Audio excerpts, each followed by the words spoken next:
Number 10. Prodigy. I feel like a lot of people maybe forgot about Prodigy, as he's been MIA for some time in the comics and was depowered during the events of M-Day. But with the magic of Krakoa and Dawn of X, he was able to return to us, being resurrected and also regaining his powers. 1. Prodigy happens to be a super genius, but this is also because he's a telepath with the ability to basically mimic anyone's skill set and share their knowledge while nearby. This has also been shown in the past to extend to fighting precognition, where he can basically use his abilities to read a person and predict their next move of attack in a battle, which is pretty sweet. He often also builds his own advanced tech, and even when depowered is known to possess a great level of intellect, making him a challenging adversary whether or not he has his mutant abilities. Even as a depowered mutant, you might not want to mess with him. Number 9. Lady Mastermind. Lady Mastermind, aka Reagan Wingard, recently popped back up in the giant-sized Nightcrawler comics and was welcomed into the mutant nation of Krakoa. Some, however, may not know or appreciate her mutant history and background. Just who is Lady Mastermind? Well, she's the daughter of Jason Wingard, aka the original villain known as Mastermind. Her powers take after her father's, allowing her to create realistic illusions projected into her target's minds. While she also has an even lesser known suspected half-sister, Reagan's powers are often depicted as being the more powerful between the two, with it even being said that her abilities are even more stronger than her father's. Additionally, she is also fairly skilled in hand-to-hand combat, a skill set her father actually very much lacked. He was hilarious in a fight. He's like a rag doll. Sorry Mastermind. Number 8.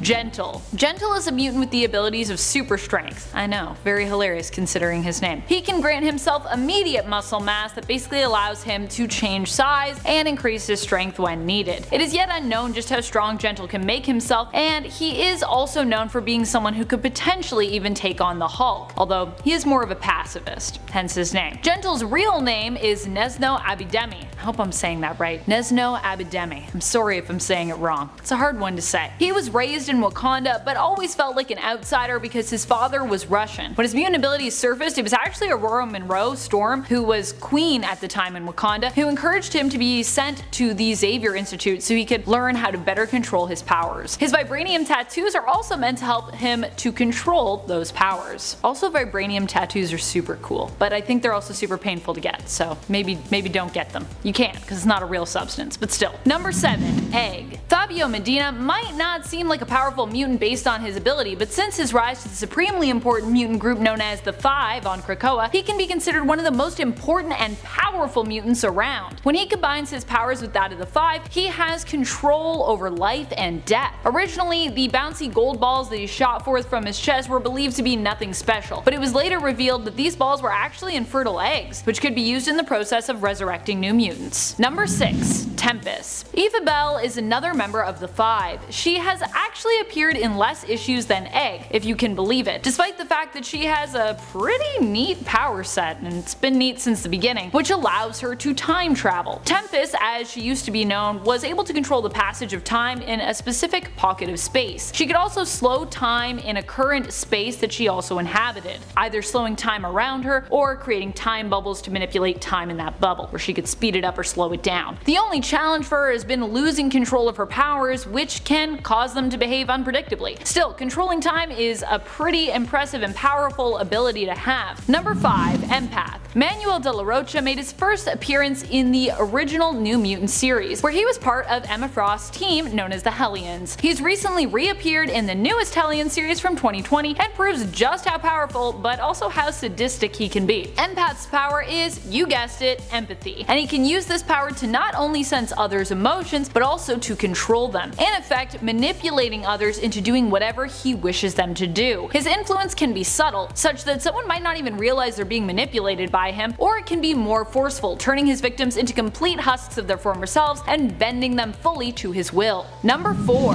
Vulcan. Vulcan is one of the most powerful mutants around, being an Omega level mutant, skilled in energy manipulation and absorption. Yet he is somehow the lesser known of all the Summers despite his insane power levels. He has also demonstrated the ability to absorb his opponent's powers as well and use them for himself on the rare occasion. Vulcan is the youngest Summers brother, also known as Gabe Summers, and we only learned of his existence in 2006 when he first appeared in the comic X-Men Deadly Genesis issue number 1. And yet he is considered the most powerful of these three. Number 3. Orphan Maker and Nanny. Orphan Maker still remains a relatively mysterious character, though is also one who still proves to be a force to be reckoned with in combat. Orphan Maker is also known as Peter and was part of a plot of Mr. Sinister's originally. However, when Mr. Sinister decided that Peter could not be controlled, he decided to eliminate him. Nanny, an insane cyborg, however, saved him, believing it was her responsibility to look after orphan mutant children and protect them. Although I will say she's got a weird way of going about it. While insane, Nanny was also once a scientist and remains quite intelligent. She actually outfitted Orphan Maker with weapons and a powerful suit to help her in her task. While it's still unclear as to what Orphan Maker's true mutant powers are, and while he seems to still have the mind of a child, probably due to Nanny's manipulation, his suit and weapons make him a formidable foe in combat, and he often uses pixie dust in battle to help Nanny influence and control the minds of their opponents, as she herself is a telepath, but a weak one, so she needs a little bit of help. Needs a little bit of pixie dust. Even during a fight with Cyclops, Scott's optic blasts were unable to harm Orphan Maker while he was in his armor, with Scott's blast simply reflecting off the armor, causing more harm than help, really. Number 2. Trinary. Considering the modern age we live in, Trinary is a pretty powerful mutant. Her abilities allow her to control all tech that is within her line of sight. She has used these powers to move massive sums of money digitally and to manipulate and control Sentinel tech. Currently on Krakoa, Trinary is one of the few technopathic mutants trusted with the important project known as Sleeping Giant, wherein mutants monitor for upcoming advancement in Sentinel technology, such as Nimrods or the creation of a mother mold, so that they can ideally put a stop to its development. Project Sleeping Giant were instrumental in helping the X-Men to destroy a mother mold that Orchis was creating before it went online. Number 1. Bailey Hoskins. Now you might think I'm joking here if you happen to know the obscure Bailey Hoskins, but I'm really not. Bailey appeared in his own miniseries titled X-Men, Worst X-Man Ever. He was known for being the worst X-Man ever because his ability only allowed him to do one thing: explode. But he didn't have any regeneration powers, so he basically was a mutant who could never use his powers, otherwise he'd kill himself. It's kind of a one-hit wonder. So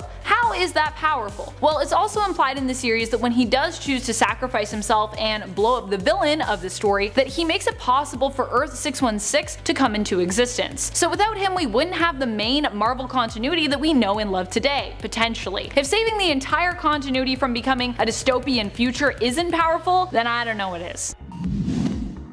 Number 10. Karma. Karma is a mutant with very specific powers, so it should surprise no one that she is part of the New Mutants team. I actually love the New Mutants for this reason. A lot of their members tend to be forgotten and yet are super powerful when their abilities are properly utilized. Xian Koiman possesses limited telepathic abilities, but can have a strong sense of sort of psychic projection. Karma can emit a wave of energy that disables her target's consciousness, allowing her to take over control of their body, experiencing what they experience as though she were actually in their body, sensing what they taste, hear, smell, see, and feel. Those she controls will awaken unaware, afterwards experiencing this possession as if they had just been in a dream and basically had been sleepwalking. She can also do this on a mass scale, possessing multiple people, though she must overcome many challenges in order to fluidly control multiple people at once.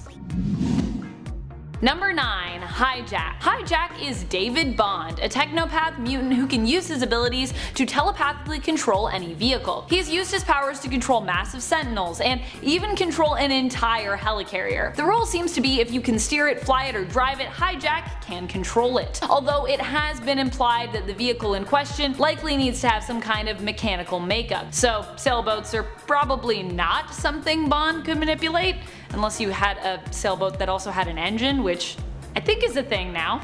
I don't think all sailboats are just sails. Still, in a world where we are surrounded by tech and tons of engine-powered vehicles, David Bond's abilities are pretty powerful. Alas, he has only appeared in less than 50 issues of comics. Someone tell me, where is David Bond now? Where is he on Krakoa? Is he there? I want to see him.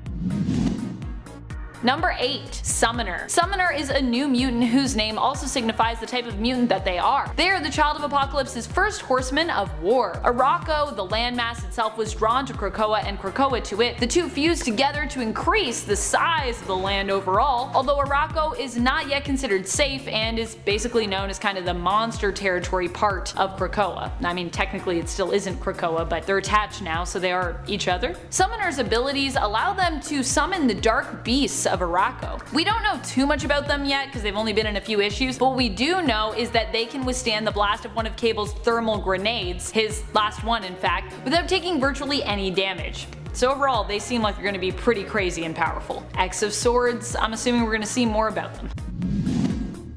Number 7. Dust. Dust is Soraya Kadir. She was enslaved as a child but freed by the X-Men. Originally, she did not want to reveal herself to the mutants and hid herself by turning into scattered sand. When Jean Grey sensed her presence and encouraged Soraya to reveal and introduce herself, she did so by referring to herself as Turab, which is Arabic for dust. She can turn herself into dust and manipulate her body to move at high speeds, causing her to become a deadly sandstorm to her enemies. As sand particles, she can also enter the bodies of other people, causing internal damage. Dust is also resistant to magic and telepathic manipulation or detection while in her sand form. Dust is another person that I feel like we never see enough of in the comics. Someone bring back Dust. Number 6. Layla Miller. Layla's abilities, skills, and powers tend to be pretty specific, which means that she might not inherently seem powerful to readers. Layla has been shown to be able to reanimate beings, heal wounds, and appears to be immune to reality warping. She also has a lot of knowledge about her own future life and the events surrounding it, as she spent time in the future and then returned and uploaded all she had learned into her younger self when she returned to that Layla's present, which I guess was technically her past. Her vast knowledge often comes in handy and is what helped the mutants to figure out who was really after the baby mutant Messiah during the events of Messiah Complex. Her own knowledge has also technically helped her in gaining the knowledge that she has needed to have in order to gain it, if that makes any sense. Timey-wimey stuff. Number 5. Maxime and Manon. Maxime and Manon are twin siblings born to mutant parents. Their powers as such manifested when they were younger than most. They haven't been in a ton of comics, most about probably 11 issues, but they have been shown to be pretty deadly and powerful even as children, both in Extermination and recently in the newest run of New Mutants. Maxime can influence others' emotions while Manon can alter someone's memories, or recall their memories past. When combined, their powers actually allow them to manipulate the minds of others to the point that they can easily control them, shaping their victims into whatever they like them to be and making them do whatever they want. In issues 3 and 4 of New Mutants, both Maxime and Manon were captured along with Armor, Glob, Angel Salvador, Beak, and the couple's children, but managed to escape. Manon and Maxime helped to free the rest of the group by distracting their captives, manipulating one of them into killing the other.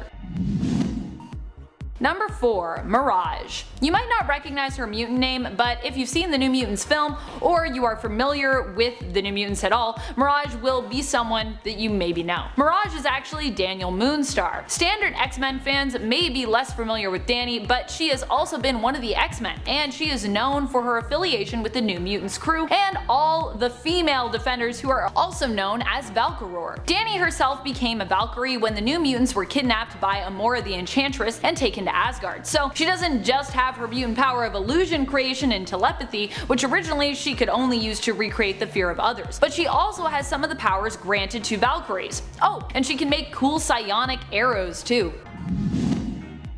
Number 3. Strong Guy. Strong Guy has similar powers to another mutant we talked about on part 1 of this list. His abilities allow him to use kinetic energy to augment his strength, increasing it. However, he cannot hold the energy for long as it could severely harm him, distort his physical form, or even kill him. Still, even with the rule that he must expel any absorbed energy within less than 2 minutes of absorption, he is pretty powerful, using his powers to safely lift up to around 100 tons. Strong Guy's real name is Guido Carosella, and he first appeared in the original New Mutants series in issue 29.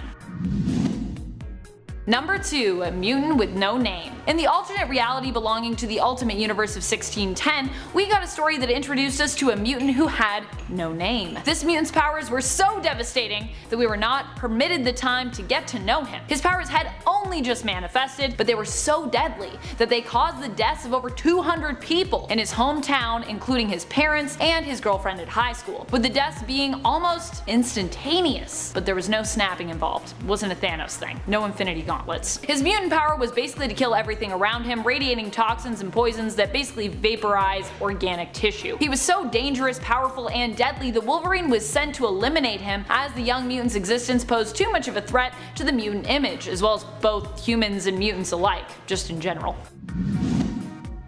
Number 1. Matthew Malloy. Matthew Malloy is one of the strongest, most random mutants who now belongs to the alternate timeline of Earth 14923 because he was just too powerful to basically continue to exist. Like many of the most epic mutants, he had reality warping powers and was additionally considered Omega level in terms of his ability. Matthew's powers unfortunately were often tied to his emotions, which proved problematic and often resulted in massively destructive outbursts of energy. In the end, Tempest traveled back in time and, with help from Professor X of the past, was able to prevent Matthew's parents from ever meeting, meaning that he was never born. Number 10. Kid Cable. He might not be as powerful as the old man or as wise, or for that matter as powerful as some of the other youngsters on this list, but Kid Cable has a ton of potential. And to be fair, he is pretty powerful when it comes to outwitting people and working his way out of some pretty sticky situations.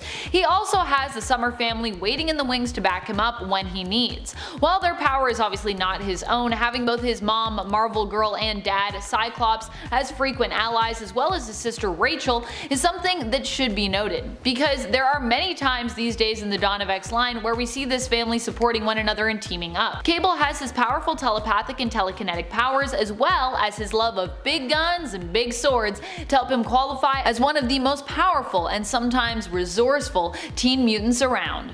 Number 9. Jubilee. Jubilee is one of those mutants who also has the potential to be even more powerful the older she gets. As a teenager, her powers were more unpredictable, but she still had that potential to create mass destruction using them. A lot of people think of Jubilee's powers as just being a fun display of fireworks, but she can actually create explosions on a subatomic level, meaning that she has the potential to go nuclear under the right conditions or with the correct amount of training. Her emotional connection with Wolverine gave Jubilee enough power to decimate part of Mandarin's castle when Logan was in danger. While Jubilee might not have seemed like the most powerful teen mutant, she definitely was capable of more than most give her credit for. So now she's pretty much all grown up though, with her son, who is currently a dragon, Shogo, to look after. But she was a teen once, and when she was a teen, she was pretty powerful. She was pretty cool. I like Jubilee, she's one of my favorites. Before we move on to our next point, just a reminder to give that like button a little click. Just give it a little click. It really helps us out on the channel and lets us know that you are loving these mutant lists. And who doesn't love mutant lists? I love mutant lists personally. Let me do more of them, please. Click the like. Number 8. Prodigy. Prodigy is one of the smartest mutants around, and even when he was depowered, he was still pretty powerful. David Alain was always known for his intelligence, but when his mutant powers activated, he became even more brilliant. His powers allow him to telepathically absorb the knowledge and skill set of those around him. Initially, he worked towards not using his powers and keeping them a secret, trying to resist them because he felt that any knowledge gained this way while he was a student was sort of cheating, which, to be fair, I guess it kinda is. Eventually, he ended up joining the New Mutants and enrolling at the Xavier Institute. Even when he lost his powers, he was still considered to be one of the brightest now depowered mutants around, as he still had the knowledge and skills that he had already absorbed and learned telepathically. He still held on to that. But now he's back to being a mutant because Krakoa. Number 7. X-23, or as we know her now, just Wolverine. As Logan says, you just call yourself Wolverine, there can be two of us. Laura Kinney was created and raised to be a fighting machine. It was all her mother could do to sneak in some normalcy to her daughter's routine. Also, the story of how her creator was forced into bearing her and literally become her mother in that way is pretty messed up. But then again, Laura's whole story is pretty messed up, so there's that. Even as a little kid, she was trained to become an unstoppable killer, and even when she found her way to freedom and the X-Men, as well as Wolverine, her genetic father, who she was a female clone of, she wasn't even safe from a world of killing. She was such a good killer that Cyclops couldn't resist recruiting her to the X-Force, the mutant team that was sent in for less savory and more secretive Black Ops missions. Number 6. Elixir. Josh Foley's powers first manifested when he was just a teenager, like most mutants. Right away they were pretty powerful, allowing him to heal people who had life-threatening injuries on the verge of death. He was originally a part of the anti-mutant group known as the Reavers, who kicked him out after learning that he was a mutant, severely beating him when he wouldn't accept their rejection. He just wanted to hate mutants still, but no, you can't, cause you are one. Sorry. His parents also disowned him, and with nowhere to go, he was forced to join the Xavier Institute, despite not initially being interested in joining his fellow mutants. Elixir's powers were shown to be so powerful, even from a young age, that he could even heal powers that had been lost, giving Rain, who he had a crush on at the time, her powers back after she lost them when he kissed her. And to people who are like, but healers, are they that great? Because what if they get hurt? He can even heal himself, so yeah. Elixir's pretty cool. Number 5. Kitty Pryde. It's really hard when we are talking about Kitty because I personally just think her mutant powers as they stand are so overpowered. Just in my opinion.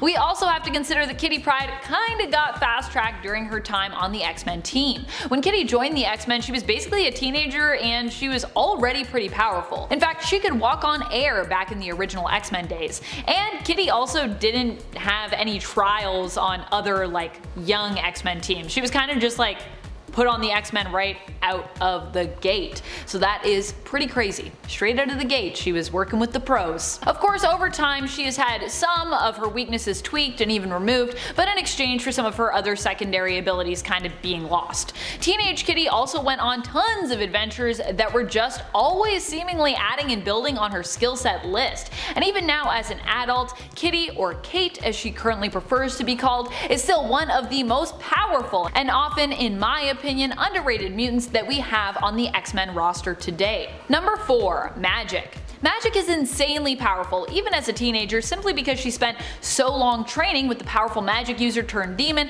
who kidnapped her years ago, Belasco. Belasco wanted to harness Juliana's powers for himself, seeing her great potential. She eventually became so powerful that she defeated Belasco in his own dimension of Limbo. When she returned to her own dimension, escaping, she was no longer a little girl, though barely any time had passed on Earth while she was gone. It had only been seconds for her fellow mutants since she left, but for Magic it had been years, and she returned as a super powerful teenager with a strong connection to Limbo.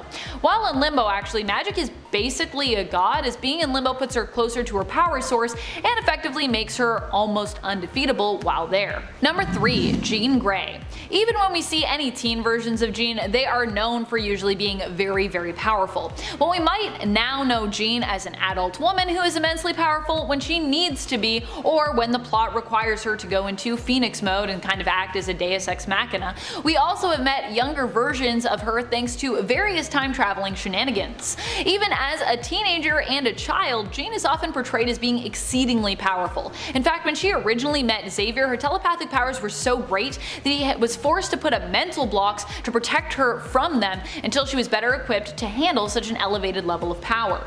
And after a few adventures with the X-Men, she did get those blocks removed. She was ready. She was ready for the power. Number 2. Hope Summers. Even as a baby, Hope was super powerful. Hope's just blowing everybody else out of the water. She's like, I've been powerful since I was a little baby and I didn't even know what was going on. She was like, object permeance, what's that? But also, I have immense power. As a teenager, Hope was destined to be the new host of the Phoenix Force, but was prevented from connecting with the Phoenix. However, she was still instrumental in the Avengers vs. X-Men story when she helped Scarlet Witch to erase the Phoenix Force from existence near the end of that story. Even though that doesn't really make much sense now, given that apparently Scarlet Witch isn't a mutant and Hope's powers are to kind of amplify or adopt the powers of other mutants in her area, so that doesn't really make sense now, but anyways. Like Rogue, she can take on other mutants' power sets and even take on multiple at a time. The difference being she doesn't need physical contact to do so, and it does not drain the powers of life energy or life energy of the mutants whom she is emulating. As a baby, she was powerful enough to heal Rogue with one touch, who at the time was dying and comatose. You also basically know you're powerful when you're a mutant when you get your powers earlier than your teen years. That just means you're like the most powerful. Number 1. Teenage Mutant Ninja Turtles. I mean, I can't have a list with a name like Teenage and Mutant in the title and not mention the TMNT. Even though I know everyone's probably like, but Amanda, Teenage Mutant Ninja Turtles are not more powerful than Hope Summers. What are you talking about? But this is my list. list that I want them to be number 1. So that's how it goes. The Teenage Mutant Ninja Turtles are definitely some of the most powerful pizza-loving Teenage Mutant Turtles out there. They might not be as powerful in terms of taking other people's powers or becoming a host of the Phoenix Force, but I also bet if they were able to become the host of Marvel's Phoenix Force, were they in the same reality, they would potentially even give Jean and Hope a run for their money. The other thing that makes the Teenage Mutant Ninja Turtles so powerful is that there isn't just one of them, there's a whole team of them. And working together, there is almost no force of evil that they cannot stop. So many teenage powerhouses! And throughout the comics and movies, we've seen even more of these characters' backstories and their youthful potential explored. Honestly, there are just so many mutant prodigies out there, it's nice to highlight some of them and lift up some who may have momentarily been forgotten. Or at least their teen feats may have been forgotten. Number 10. Blackheath.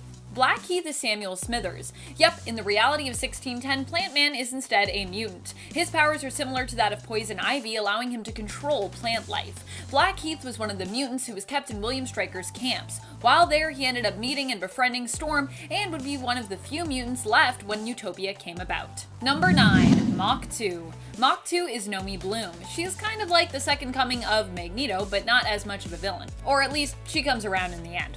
And not inherently as powerful as Magneto was. She can basically affect and control magnetic fields. Later on, she would see a power boost which would enable her to have more control over objects containing metal.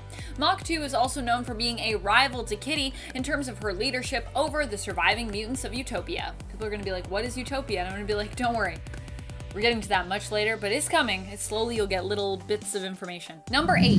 Zorn. In the reality of Earth 1610, Zorn is actually Zorn, but is not the only version of Zorn. Wow, that sounded confusing. What I mean to say is that Zorn is his own person, Kuan Yin, but has a sibling who's also named Zorn, but with a Z.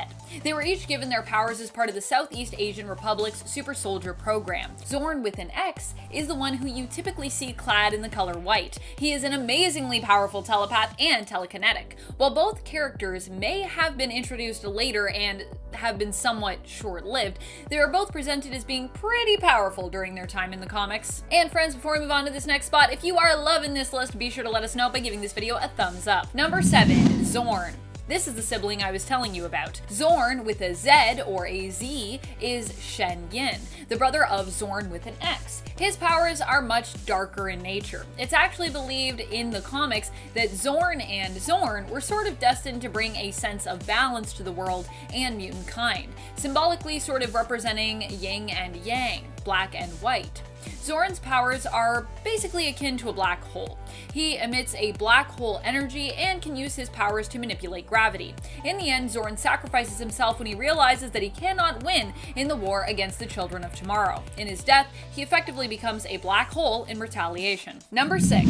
Colossus. A strong mutant on Earth 616 and in 1610. Initially, Pyotr Rasputin did not possess super strength as part of his power set, but was given a drug called Banshee to enhance his strength, as well as a job working for the Russian mafia.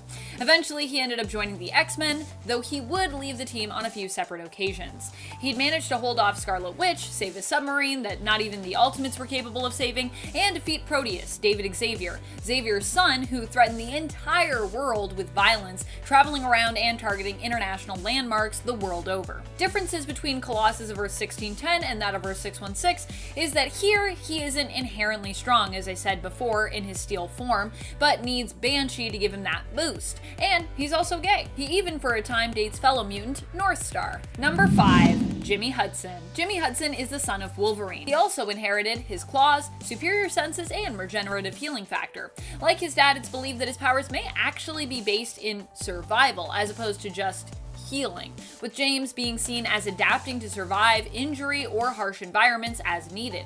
Unlike Wolverine, Jimmy can choose to coat his claws in metal, as this is actually part of his power set, and it's believed that only his claws end up being coated, not the rest of his skeleton. Jimmy was a crucial member of the mutant resistance, which fought against Sentinel and militia attacks that threatened to wipe out the mutants. In the end, the mutants were victorious and were given a choice of going to live on their own piece of land in Utah or taking a cure for their mutation. Jimmy was one of the few mutants who decided to keep his powers. Number 4. Storm. Initially in the Ultimate Universe, Storm didn't have great control over her powers, and mostly got by stealing cars, but after the X-Men took her in, she learned how to control and even master her powers, allowing her to become one of the most fearsome and powerful mutants around. Ultimate Storm is so cool. Storm is so fast, she has been shown to be able to catch people who are falling in midair, dodge bullets, and even keep pace with a plane. Impressive considering planes on average travel at speeds over 540 miles per hour or over 870 kilometers per hour.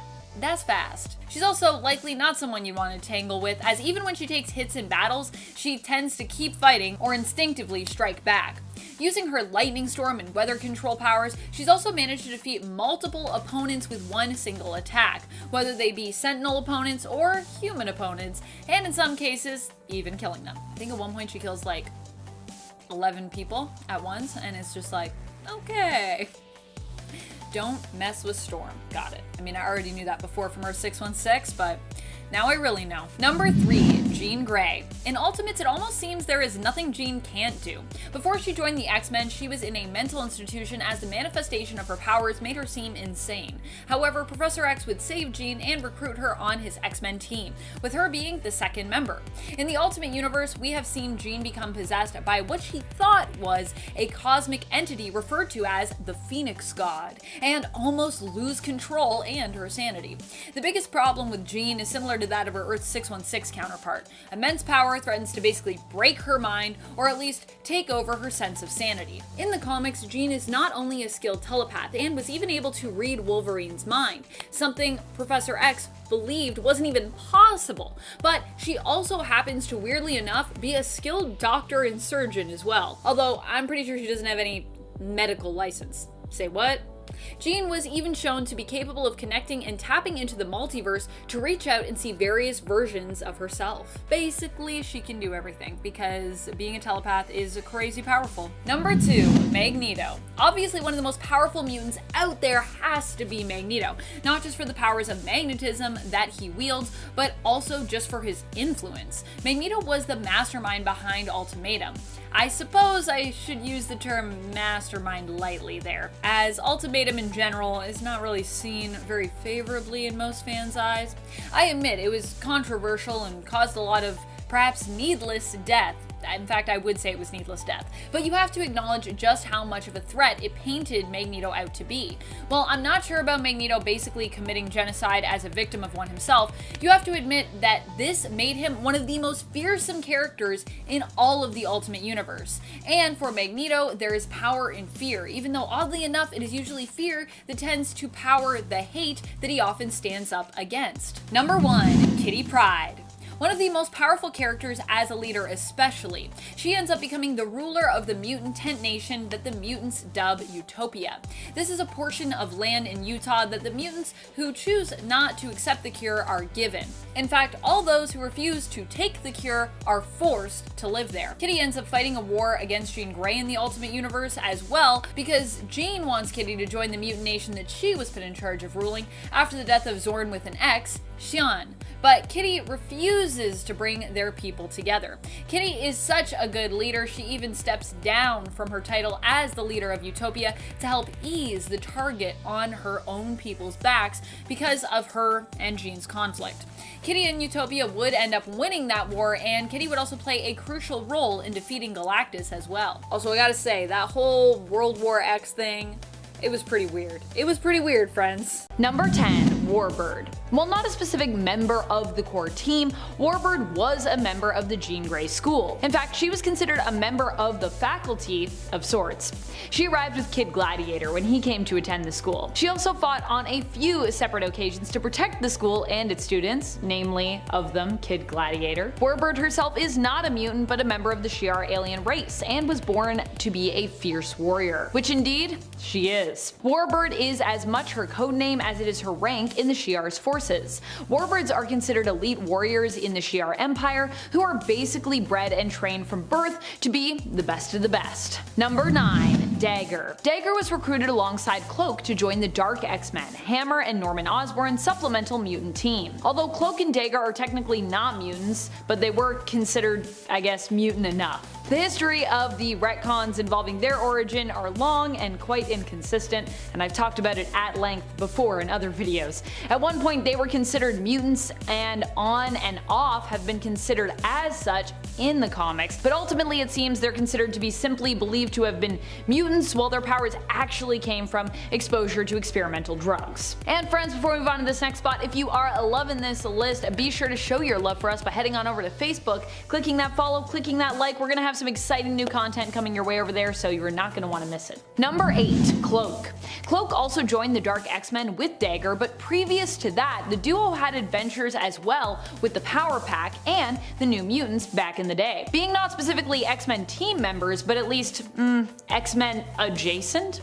And as I said, their origin has been debated throughout their comic book history. So while we don't mainly consider them mutants, they were mutant enough for Osborn to call on for his X-Men team. Beast has even said before that even the results of the tests that they have done so far on the duo have been considered not enough to be conclusive in his mind. At least not as far as, Hank is concerned. Although it should be noted that the tests have pointed to them thus far not being mutant, at least with where we're at now in terms of their current origins. But of course, like I said, it's gone back and forth for a long time, so could always change again. Who knows? Number 7. Omega Sentinel. Omega Sentinel ranks a little lower because technically she was referred to as a mutant at one point, but she is also very much a Sentinel, and a person turned into a Sentinel no less. And I guess because of that, she's considered unique enough in regards to her journey and makeup to be considered, I guess, a mutant Sentinel. I don't really understand how that works, but yeah, that was a label that was mentioned in the 2004 Excalibur series in issue number 6, so I mean, it's out there. We gotta acknowledge it. I still am like, though, I feel like if you're a mutant and you're a Sentinel, it feels a little contradictory to me. Karima Sharpander was actually once just a normal human woman, a police officer who actually almost fell in love with a mutant. She ended up being kidnapped and turned into a cyborg Sentinel sleeper agent by Bastion. She activated, but would later be deprogrammed and then somehow end up disassembled after that, only to be reassembled by Beast and then asked to join the X-Men, which she did in 2006 in issue 192 of the 1991 X-Men series. Since then though, Omega Sentinel has gone back to being extremely Sentinel in nature, with her acting as a major antagonist in the 2021 Inferno series and pretty much everything leading up to that in very modern comics last few years. Number 6. Cerebro. Yeah, and Cerebro wasn't just a member either. They actually had their own team of X-Men that they were the leader of. Cerebro ended up gaining sentience and set out to catalog all mutants on Earth. That seems nice, but not in this way. They wanted to catalog those mutants by kidnapping them and then keeping them in basically like cryogenic pods. I guess as one does. I mean, I guess what else did we expect Cerebro to do when they became sentient, right? Finding and recording mutants was pretty much all they knew prior to that. Cerebro ended up creating their own X-Men team and leading it, although ultimately the real X-Men did have to come in and put a stop to their crazy schemes. And of course we also found out that Cerebro's X-Men were actually nanotech beings that they had created. But either way you look at this one, whether or not you consider Cerebro's team to be official enough, Cerebro themselves in a way was a member of the X-Men originally, they just didn't have sentience back in the day. But Cerebro has been around since almost day one when it comes to the main team and original roster. Might not be exactly day one, but it's pretty close to day one, I want to say. I can't remember if Cerebro's in issue number 1, but close. Number 5. Cerebra. I know, so many Cerebs on this list, but what do you expect? These are vital members of these teams either way you slice it. Cerebro was a much more loyal member of the X-Men team in the end in comparison to Cerebro. She was created from the remains of Cerebro and was an AI built by X-Men Forge. Cerebra ended up teaming up with the X-Men on various adventures and even fought alongside them to protect the young mutants of their current school, X-Haven, when it was attacked by demons. See, X-Haven existed within Limbo, but magic had put up defenses to shield it. However, then those ended up failing and hence the demons attacked. hence Cerebra defending the school. Cerebra made her first appearance in Extraordinary X-Men issue number 1. Number 4. Energizer. Katie Power is a member of the Power Pack, who goes by the superhero name Energizer. The Power Pack are a team of kid superheroes who also all happen to be siblings, the children of James and Margaret Power, who got their powers from a dying alien seeking to protect the Earth, and the children specifically in an altercation, which is also sadly how they died. Katie ended up getting made an honorary X-Men in the pages of the 90s issue of the Uncanny X-Men, volume number 1, issue 195. Here, Katie teams up with the X-Men to save her siblings from the Morlocks, who have taken basically all the kids and manipulated their memories and appearance so they believe they're actually like children of Morlock and Elite.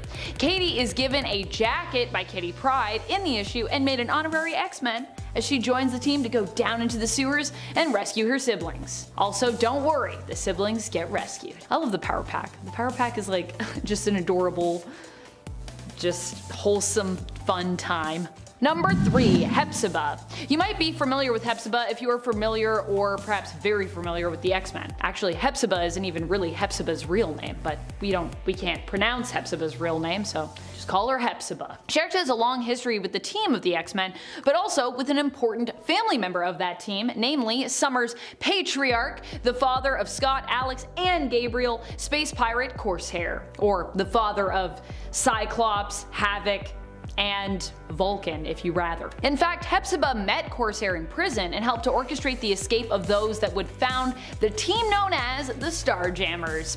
Hepzibah would go on to become very close to Corsair, and the two would even become lovers. She would team up with the X-Men multiple times during her comic book adventures, and even later join that team after Corsair's apparent death. Hepzibah is not a mutant though. She's an alien belonging to the race known as the Mephistozoids, who actually were prominent in the parts of space now known as part of the Shi'ar Empire, as they went to war with the Shi'ar and ultimately lost. And also later were like basically labeled as savages by the Shi'ar, and they like created propaganda to be like, they're all animals and they're all evil, which is pretty messed up. War is a messed up thing. Number 2. Lockheed. That's right, Lockheed might be out of this world, but not in the mutant sense. Lockheed is actually an alien who ended up enjoying the company of the X-Men, and specifically mutant and member Kitty Pryde, so much that he decided to leave his home and his people behind and go join the X-Men team. He often goes where Kitty does and is her loyal ally and companion, although he wasn't with her when she was in a bullet flying through space, but we'll talk about that more later. He has also been a double agent, staying with the X-Men while spying on them for SWORD as a secret undercover agent, tasked with keeping an eye on the mutants and feeding information to SWORD. He actually did this in exchange for SWORD's help in regards to problems on his homeworld, so if you're thinking, wow, that's pretty shady, Lockheed, look, he had his reasons, okay? And you know what? Lockheed still really loves the X-Men. I don't think he was trying to do it to be malicious even. Lockheed was actually a fearsome warrior and hero among his own people, and he actually left his fiance to stay with Kitty and the X-Men, so he also gave up a lot just to hang out with them. I love Lockheed. I almost made him number 1. Number 1. Juggernaut. Juggernaut might be known as a villain to the X-Men, but he's also joined the team too. In fact, his story is actually pretty sad. He spent most of his life on the outside looking in a lot of respects. When it came to his family, where his father seemed to even prefer his stepson to Kane, and in regards to the mutant community, which Juggernaut's always kind of like been a part of, but not really, because he's not really a mutant, so he's kind of kept out. Which is maybe why he became a villain? I don't know. Charles was always a part of the mutant world, but even when Kane Marco became Juggernaut, kind of reaching out for his own power, he was shunned in a way by his brother for doing so. Charles Xavier may be seen as the original creator of the superhero team of the X-Men, but in some ways, he was very much a gatekeeper, at least for Juggernaut, even though I know it feels weird to say that about Charles, since he's kind of a guy that's supposed to be like, all mutants come in, but look, he's got issues. Sure, Juggernaut was the one with the vendetta against Charles originally, seeing Charles as abandoning him, but it always felt like rather than resolve that conflict, the two both just decided to battle against one another for like a really long time. Fortunately, as time has worn on, things have changed between them. Juggernaut has changed. He's served both as a villain as well as an ally, and even team member when it comes to the X-Men, and recently in the comics he's taken charge of his own power, going from being an avatar in essence of Sidorak to being an anti-hero who serves only the causes he himself believes in, no longer tied to the will of Sidorak. And he's got that cool new armor too. Still made from Sidorak materials, but He's not like tied to him anymore because it wasn't given to him. Ha! Take that, Sidorak! Juggernaut can be a hero too. Number 10. Deathlok Prime. Deathlok Prime hails from the reality of Earth 10511, where in this future the Roxxon Corporation takes over the world. While not a mutant, he is a member of the X-Force who is also seen as a member of the staff for a short time in the Jean Grey School of Higher Learning. Deathlok Prime is actually a human cyborg in regards to his origin, but this doesn't stop him from lending his expertise and advice to the students of the Jean Grey School. While there, Deathlok Prime gives a guest lecture and even tells some of the kids what their futures might end up being. Probably based on his own future. He also warns Wolverine about Evan Sabinur, aka Kid Apocalypse, who later takes the code name of Genesis himself. Deathlok Prime says that Evan could either be a hero or a deadly enemy of the mutants. Number 9. Quicksilver.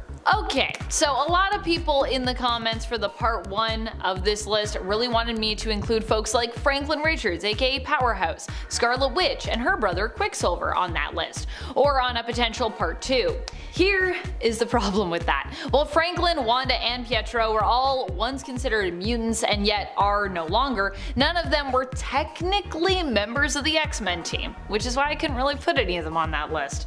Wanda is first and foremost an Avenger and former X-Men villain, but not really an X-Men member. Franklin is always with the Fantastic Four or Future Foundation, and while he spent some time on Krakoa prior to losing his powers and mutant status, still, once again, not an X-Men. Quicksilver is the closest that we've got, which is why I've included him at the impassioned behest of a good number of you. So Quicksilver is here for you. He's speeding on into the list.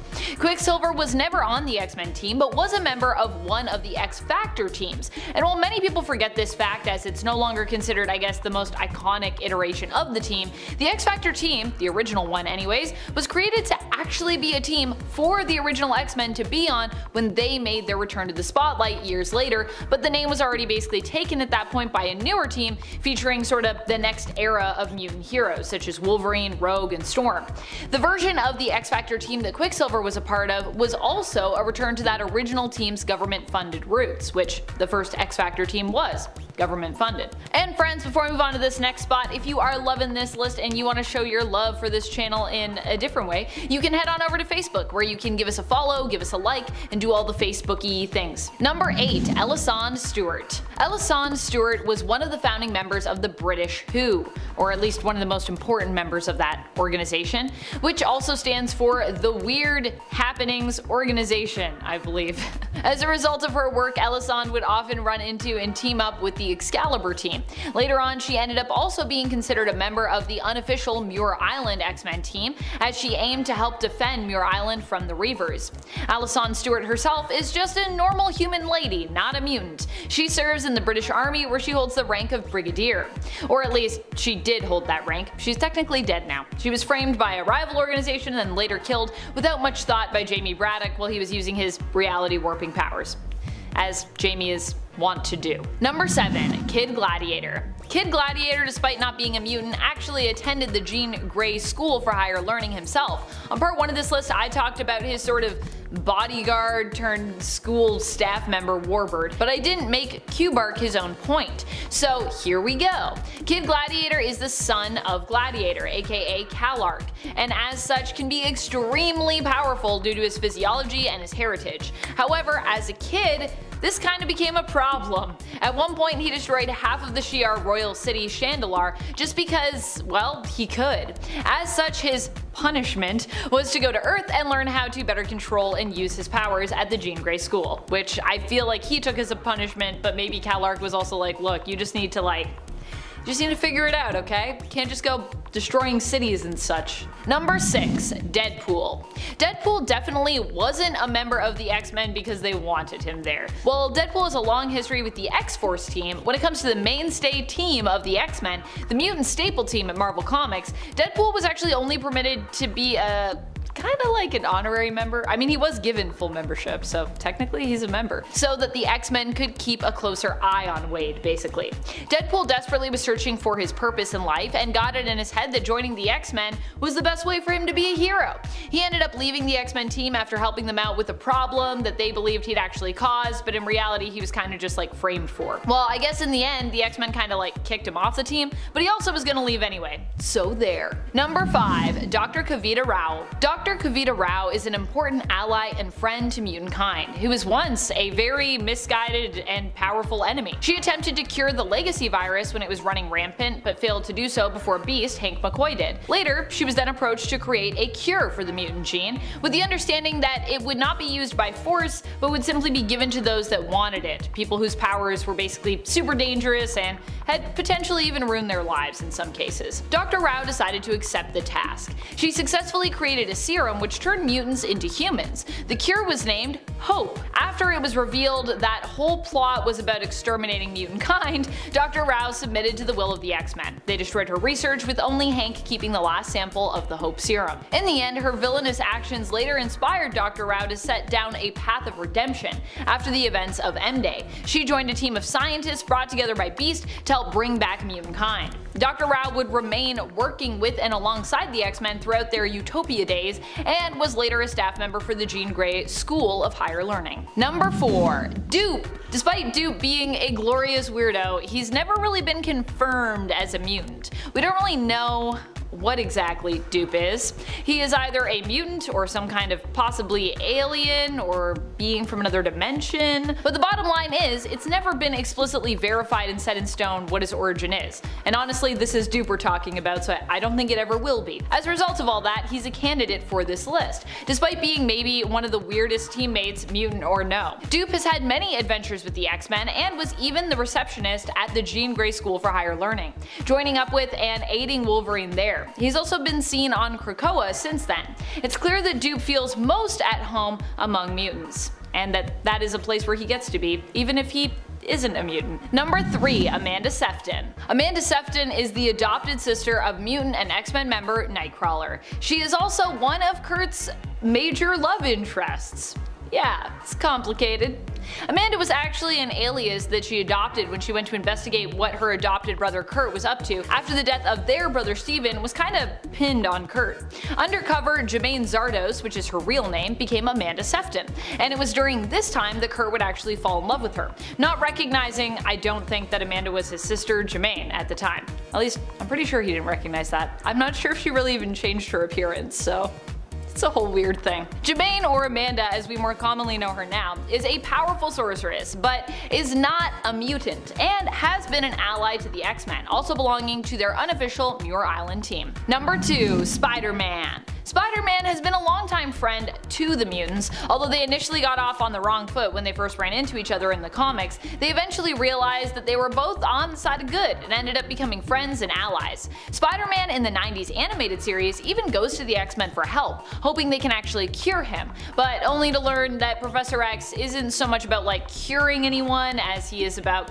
helping mutants find their place and their way. There is also the matter of the fact that Spider-Man isn't really even that kind of mutant. He's considered a mutate, having his genetic makeup altered by that radioactive spider bite, and possibly also by his fate to become Spider-Man as a preordained spider totem in the web of life and destiny, which is also a thing. Spider-Man at one point isn't just a member of the team, he actually has his own team of mutants that he himself is responsible for teaching. How cool is that? Special class. Number 1. Longshot. While some might think of Longshot as a mutant, he doesn't consider himself as such. He is believed to be the clone and possibly both the father and son of Shatterstar. Things get weird in the Mojoverse, and Longshot is basically like kind of a paradoxical time loop in and of himself in terms of him and his heritage, as is Shatterstar in some ways, and kind of as is Spiral as well too. Shatterstar himself is a genetically engineered mutant, and Longshot is a clone of him, but despite that tie to sort of mutantdom or mutant kind, albeit a genetically engineered version of mutant kind, he doesn't consider himself to be a mutant. Longshot was instantly liked by the X-Men when they first found him, and ended up joining the team in fighting back against Mojo. Initially, he didn't actually remember who he was or much about himself, himself and spent a good amount of time on those first adventures with the X-Men team trying to recover his own lost memories. Number 10. The Viscora. The Viscora are more than just one character, they are a bunch of them. They made their first appearance in 2020's Cable issue 5, where they appeared as an antagonistic alien race, although we haven't seen them since, really. I'm still of the mind that the Viscora will return, and perhaps that they never really left, but managed to infect either Scott Summers or Jean Grey, or possibly both, and are laying dormant waiting for a moment to strike. Of course, it's been a while now since we've seen them, so this probably isn't what happened. But either way, I would not be surprised if we saw them again. The Viscora were the reason that S.W.O.R.D. initially went offline and disappeared. Their goal is to travel the cosmos looking for new worlds to absorb into their collective consciousness, learning everything they can about them before completely cleansing said world or possibly universe, wiping out everything within its existence. Should admit, I don't know if they came from another world or another dimension. The portal that they come through kind of implies that they perhaps came from another dimension, but yeah, we haven't seen a lot of them. Number 9. Famine. Famine is another of Apocalypse's children, and originally 4 horsemen. Unlike Death, who I mentioned on our part 2 of this series, Famine was not as deeply involved in the Otherworld tournament, so we haven't got to know them quite as well as some of his more predominantly featured siblings. Famine, instead of being directly involved as a champion of Arakko in the Otherworld tournament featured in the Ten of Swords event, stayed behind instead to act as a representative and witness on behalf of Amenth and Arakko, watching the tournament unfold as a guest of Saturnine. There to witness the tournament and kind of argue about things going on. There was some of that happening. Number 8. Pestilence. Pestilence is the daughter of Apocalypse and another member of the original 4 Horsemen. Pestilence probably has my favorite character design of all of Apocalypse's children, wearing a sun disk headdress atop her head that covers half of her face. Initially, I thought her head was just actually half sun disk, which greatly informed the way I imagined her character's voice in my mind, to be honest. But I'm still gonna keep it like that in my mind. I wish I could put you in there so you could hear her voice, but I can't. And I definitely can't do a very good impression of it right now on the fly. But I'll work on that for the future. Pestilence is another of Apocalypse's children that we kinda know less about, not actively participating in the Otherworld tournament in the Ten of Swords either, and also acting as a representative of Arakko and Amenth. However, both Pestilence and Famine did get involved near the end of the Ten of Swords event, when an all-out war broke out between the mutants of Krakoa and the demons and mutants of Amenth and Arakko. And friends, before we move on to this next spot, if you are loving this list, if you want that part 4, and you want to go crazy with me and talk about even more mutants, be sure to let us know by giving this video a thumbs up. Also let us know in the comments. Also maybe share it. I don't know. Number 7. Ultimaton. Ultimaton actually isn't a new character in the sense of his first appearance, but we did get some new revelations that changes the way that we see his character and definitely makes him feel newly revitalized in terms of lore. Ultimaton's true identity has been unknown for years. Also, I hope I'm saying that right. We're talking over a decade in terms of comic book history of us not knowing who this really is. But in the recent giant-sized Phantom X, which came out in August last year, 2020 if you're watching this into the far future, we learned who Ultimaton really was, as the old villain created by Grant Morrison and Chris Bachalo back in 2003 finally became unmasked. Turns out that Ultimaton is closely related to Phantom X himself, being his identical brother who was also created in the world. One of the many attempts to create a perfect specimen by AIM. But unlike Phantom X, he wanted to stay in the world. He's like, I want to stay here, I'm good. Number 6. Sarah St. John.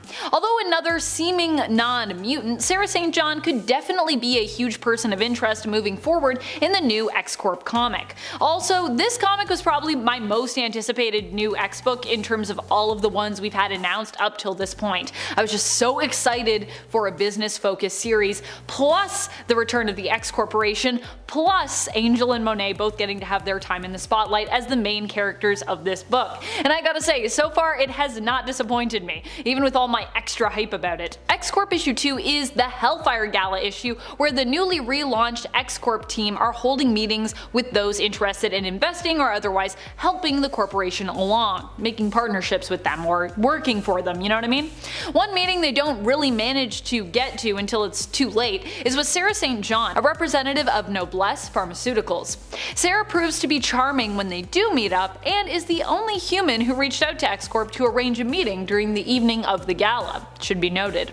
However, it's revealed that she already made a possibly lucrative sized deal with the newly formed and antagonistic to X-Corp group, Fenris Consulting, owned by the mutant Von Strucker twins Andrea and Andreas. Number 5. Children of the Vault 4.0. That's right, we're talking 4th generation Children of the Vault. It's getting real, baby! While the Children of the Vault may not be a new group, each time they return to the Vault, they're generally upgraded, and basically a new version of the team is produced. A new generation, if you will. Initially, with all the information the Vault had acquired, it was only able to evolve them to a 3rd generation, which already was really impressive and powerful. However, after acquiring Darwin's genetic material for study, they were able to evolve even past that final stage, giving us the unstoppable 4th generation of the Children of the Vault. We saw this evolution of the team in 2019's X-Men issue 19, and boy are they scary. I cannot wait to see the X-Men face them again in the future. I'm sure that's gonna happen. I love when I see things in just the X-books in general and I'm like, oh, this is gonna be a huge problem later down the line. Krakoa has so many enemies, it's crazy. Number 4. Solemn. Solemn is the one that I initially expected Wolverine to fight in the Ten of Swords event. I mean, I think we all did. But he didn't really. Solemn is one of the sword bearers of Arakko who was actually imprisoned when he was recruited. He was imprisoned because he had killed Bracken, War's husband, so War was initially reluctant in recruiting him, even more so when Solemn acted as though he was actually greatly needed and should not only be freed for serving as a champion of Arakko in the Otherworld tournament, but also deserved to receive rewards and gifts for his service. Solemn's powers as a mutant of Arakko grant him super strength and durability. His mutation is that he has adamantium skin. You can see then how he'd make a great match for Logan and why we were all expecting it to happen. Solemn first appeared in 2020's Wolverine in issue 6. He ended up teaming up with Wolverine and went to hell when they both went to retrieve their blades needed to compete. Because they were in hell, because Muramasa blades. As expected, he makes his return in Wolverine, where he ends up stealing Logan's Muramasa blade, which Wolverine used in, of course, the tournament. So now Solemn has 2 Muramasa blades. And everybody else has 0 Muramasa blades. Number 3. Ned. So you might all be thinking that I am crazy for putting Ned so high up on this list, but he's just so great. Honestly, you need to know about him just because of how hilarious and how great Ned is. Ned is a lackey of Ames who ends up being recruited by Phantom X to return to the world in an effort to save Storm. Because, well, Ned has super important AIM knowledge, or something like that. Ned ends up joining them in an attempt to save Storm from a version of the techno-organic virus, as Storm would rather save herself than give up to be killed off and resurrected by the Five. Which also, Storm is such a badass. Ned was also important enough to get an invite to the Hellfire Gala, where even after, I assume, receiving his payout from Phantom X to betray AIM, he was still wearing his AIM suit for some reason. Also, I love his appearance at the Hellfire Gala. If you haven't checked out all those issues, you should go and just look who's in the background, because there's a lot of little treats for all y'all that might have been reading all the X books. Ned makes his first appearance in Giant Size Phantom X, and then of course returns when we see them go actually back to the world in Giant Size Storm. Number 2. War. War is another child of Apocalypse, and the final member that I'll have touched on of the original 4 Horsemen. The final one, if you will. Unlike Famine and Pestilence, War did participate in the Otherworld tournament alongside her brother Death. War lost her match despite her unbridled rage because of the wonderful weirdness that was the Ten of Swords event, being a tournament that was led by the mischievous and unpredictable White Witch Saturnine. War ended up actually having to face off against one of her fellow sword bearers, Solemn. However, Solemn, knowing that War obviously really hates him because Solemn killed War's husband, took this opportunity to call in a favor owed to him by Wolverine, and so Wolverine actually had to step in for Solemn in the match. Solemn then revealed that Wolverine was actually the one to have defeated her son in a battle to the death during that match, which of course made War furious with grief and rage. Her anger, while initially making her appear stronger, actually ended up making her vulnerable to an attack from Wolverine, and he managed to cut off her hand and win the match for Solemn, gaining a point for Arakko, unfortunately, with his victory, even though he won. Bittersweet. Number 1. Summoner. Summoner was actually the character featured on our part 2 thumbnail, so for those who wondered who that was, here's your full answer. Summoner is the grandson of Apocalypse and the son of War and Bracken. However, Summoner is one of the characters who did not survive the Otherworld tournament. Summoner was one of Arako's sword bearers and champions. He faced off with Wolverine in 10 of Swords in the Otherworld tournament and lost against Logan, being killed with the Muramasa blade. Though it should be noted their fight against one another was pretty epic, definitely a great read. You can check out that battle in 2020's Wolverine in issue 7. Summoner was a summoner, hence his name. He was able to summon and control the dark beasts of Arako, elementals, and demons. It should also be noted that Summoner also betrayed Krakoa, pretending to be a friend and then being like, yeah, I'm just here to actually backstab my grandpa Apocalypse and backstab all you mutants because we want to take over Krakoa. Hey.